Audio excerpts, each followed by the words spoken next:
Assalamualaikum warahmatullahi wabarakatuh. Perkenalkan, nama saya Nadira Cahyani dengan NIM 2032369 dari Program Studi Manajemen Pendidikan Islam Universitas Islam Negeri Sultan Toha Saifuddin Jambi. Baik, di sini saya akan membahas mengenai manajemen sumber daya manusia, tenaga pendidik dan kependidikan. Baik, terlebih dahulu saya akan menjelaskan mengenai apa itu manajemen sumber daya tenaga pendidik dan kependidikan.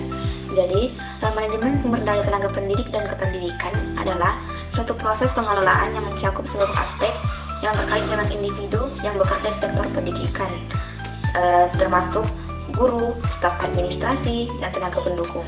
Tujuannya ialah untuk meningkatkan kualitas pendidikan melalui berbagai kegiatan seperti rekrutmen, seleksi pendidik yang berkualitas, pengembangan, dan penilaian kinerja yang berkelanjutan.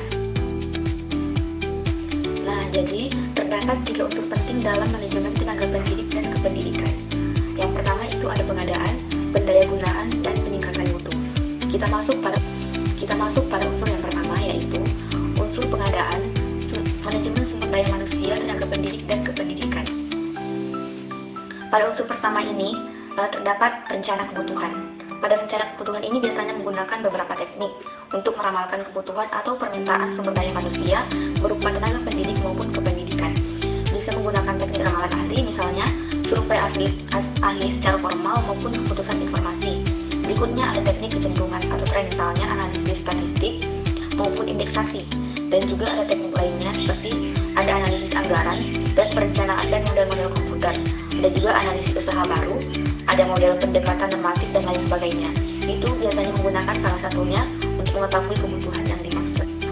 Juga terdapat beberapa prinsip yang harus diperhatikan. Yang pertama itu informasi real dibutuhkan atau benar-benar nyata dibutuhkan berdasarkan analisis kebutuhan yang telah dilakukan. Jadi dibutuhkan misalnya informasi sebagai kepala bagian tata usaha atau informasi guru IPA, matematika, maupun yang lain-lainnya yang memang informasi tersebut belum ada atau belum memenuhi kriteria yang pas, maka itu biasanya dijadikan prinsip rencana kebutuhan pengadaan. Kemudian yaitu mengacu pada analisis jabatan. Jadi prinsip itu harus diterapkan yang dimana menempatkan seseorang pada posisi yang pas. Dan yang terakhir yaitu prinsip objektif. Jadi penempatan atau pemposisian tenaga pendidik maupun kependidikan tadi berdasarkan dengan objektif, bukan berdasarkan misalnya KKN karena kedekatan maupun karena persaudaraan dan lain-lainnya. Selain rencana kebutuhan tadi juga terdapat proses pengadaan. Yang pertama yaitu pengumuman informasi. Setelah diketahui informasi apa yang dibutuhkan, lalu dibuat pengumuman informasi yang dimaksud. Kemudian berikutnya ada tahapan pengajuan permohonan lamaran, lalu akan diadakan seleksi, biasanya ini berupa tes tertulis, tes wawancara, tes kesehatan maupun yang lainnya. Dan juga pengumuman hasil seleksi yang telah ditetapkan oleh konstitusi. Baik, kemudian kita masuk pada unsur yang kedua, yaitu pendayagunaan tenaga pendidik dan kependidikan. Pada pendayagunaan ini terdapat proses penempatan. Setelah diumumkan hasil seleksi, maka berikutnya adalah proses penempatan melalui strategi susunan kepegawaian untuk formulasi yang telah ditetapkan. Kemudian rencana formulasi tadi diimplementasikan dengan menempatkan keputusan hasil seleksi tersebut, yaitu dengan menempatkan posisi seseorang dengan sesuai kemampuan atau kompetensinya. Kemudian ada transfer atau mutasi, yaitu pemindahan seseorang ke posisi baru secara esensial memiliki kelas dan tingkat yang setara atau sama, baik kompensasi maupun posisi. Nah, seringkali jenis pekerjaannya adalah sama meskipun dibutuhkan pada kasus yang berbeda. Misalkan, guru di sekolah A dipindahkan atau ditransfer ke sekolah B. Dikarenakan di sekolah B itu lebih membutuhkan tenaga yang dimaksud. Kemudian promosi. Promosi yang dimaksud bukan iklan.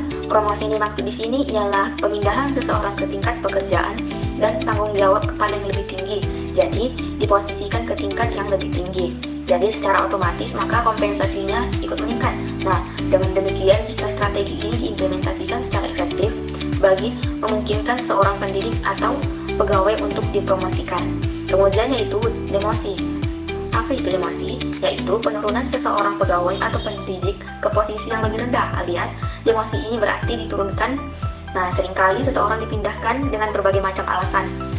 Yang misalnya karena sudah tidak produktif, karena sudah tidak kompeten, tidak sesuai dengan kemampuan dan keterampilan sebagaimana perkembangan maka bisa saja seorang pegawai atau tenaga pendidik itu diturunkan. Nah, jadi inilah yang disebut dengan demosi. Selanjutnya ada kompensasi. Kompensasi ini ialah suatu cara manajemen atau institusi untuk meningkatkan prestasi kerja para pegawai. Maka dibuatlah stimulus dengan cara memberikan kompensasi. Jadi, kompensasi adalah segala sesuatu yang diterima pegawai atau tenaga pendidik sebagai balas jasa untuk performa atau kinerja mereka. Dan juga ada pemberian tunjangan fasilitas. Kemudian yang terakhir yaitu program keselamatan dan kesehatan. Jadi program ini bertujuan untuk membantu melindungi dan menjaga pegawai atau tenaga pendidik agar senantiasa bekerja dan merasa aman dan nyaman sehingga tidak ada kekhawatiran dalam bekerja.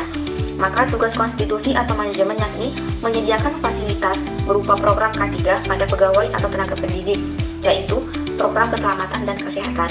Kalau di dalam lingkup pegawai negeri sipil atau ASN, kita mengenal ada istilah Jansospek atau Atkes ataupun jenis nama asuransi kesehatan yang lainnya. Baik, kita masuk pada unsur yang ketiga yaitu peningkatan mutu tenaga pendidik dan kependidikan. Yang pertama yaitu ada penilaian kerja. Penilaian kerja ini bertujuan untuk mengevaluasi atau menilai prestasi kerja pegawai atau karyawan. Nah, kegiatan ini dapat memberikan keputusan institusi khususnya bagian personalia untuk memberi umpan balik kepada tenaga pendidik atau pegawai tentang pelaksanaan kinerja mereka.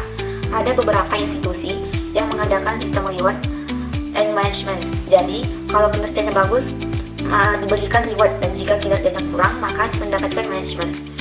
Selanjutnya yaitu ada produktivitas. Nah, tantangan utama dari sistem kepegawaian adalah bagaimana meningkatkan produktivitas kinerja pegawai, sekaligus meningkatkan kepuasan kerja bagi mereka dalam pengembangan sumber daya manusia ini. Jadi, peningkatan produktivitas dapat dilakukan dengan cara melihat aspek kepuasan kinerja dan motivasi mereka. Bagaimana mereka merasa termotivasi dan merasa puas dalam bekerja. Kemudian manajemen mengapresiasi pekerjaan mereka.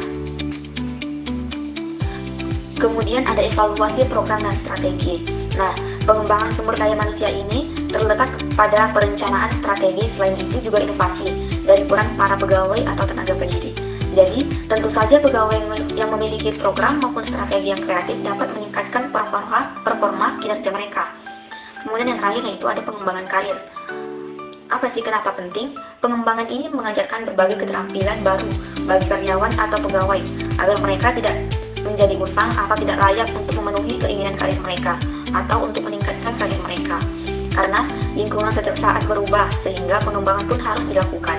Nah, program pengembangan karir ini pun belum banyak institusi yang secara intens melaksanakan, tapi ini sangat memberikan manfaat yang cukup signifikan bagi pengembangan tenaga pendidik maupun pegawai.